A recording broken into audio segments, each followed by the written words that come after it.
Today, Kenya experienced an unprecedented attack on its democracy, rule of law, and the integrity of its constitutional institutions. An otherwise legitimate expression of the fundamental rights and freedoms of assembly, demonstration, picketing, and petitioning of public authorities by a section of law-abiding citizens of the Republic of Kenya was infiltrated and hijacked by a group of organized criminals. Most regrettably, today's attack on Kenya's constitutional order has resulted in the loss of lives, also destruction of property and desecration of institutions and emblems of our sovereignty. Today's events mark a critical turning point on how we respond to grave threats to our national security. I assure the nation that the government has mobilized all resources at the nation's disposal to ensure that a situation of this nature will not recur again at whatever cost. I thank our security officers who were on duty today for applying themselves to the best of their abilities in the defense of Kenya and its people. Accordingly, I have directed all the organs of our national security to deploy measures to thwart any attempt by dangerous criminals to undermine the security and stability of our country.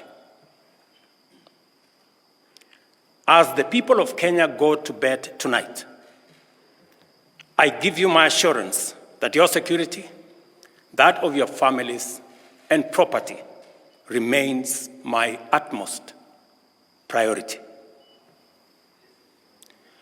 To the young people of Kenya, who I must thank for helping our country organize our democratic discourse around issues, I thank you and assure you that the conversation you have begun around pertinent issues of our nation will continue to inform our policy and governance decisions. As I promised on Sunday, this conversation will not be in vain. I will not only champion for the cause of issue-based, policy-oriented, and tribeless engagement on critical national issues, but also provide a framework for this conversation to be processed and its outcomes implemented. However, our national conversation on any subject matter must be conducted in a manner that respects and honors the foundational values upon which our nation is established, namely constitutionalism, the rule of law, and respect for institutions. It is very painful for Kenya that a conversation this crucial was hijacked by dangerous people who have caused us the kind of loss we have incurred as a nation today. It is possible that the criminals who rained terror on innocent people and attempted to challenge our law enforcement deployments are still determined to continue with their dangerous behavior. I assure the nation of the government's determination to fulfill its constitutional duty of protecting the people of Kenya against all forms of harm. I hereby put on notice the planners, financiers, orchestrators, and abettors of violence and anarchy that the security infrastructure established to protect our republic and its sovereignty will be deployed to secure the country and restore normalcy.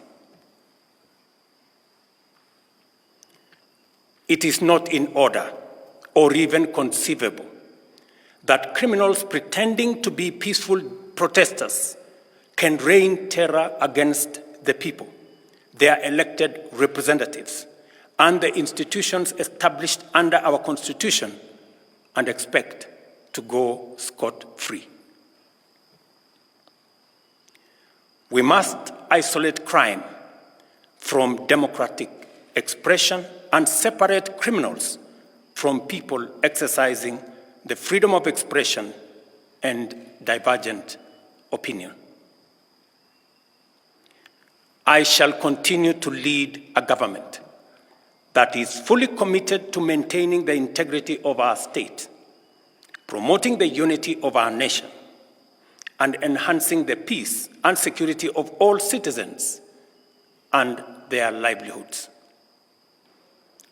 I am bound under sacred constitutional mandate to respect, uphold, and defend the Constitution of Kenya, which declares that all sovereign power belongs to the people, and that this power shall be exercised only in accordance with the Constitution.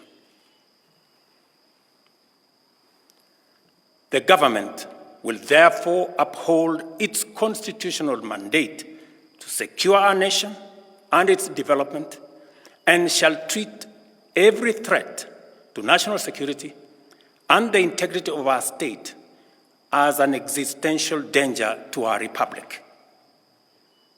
Accordingly, I assure Kenyans that we shall provide a full, effective, and expeditious response to today's treasonous events. Thank you.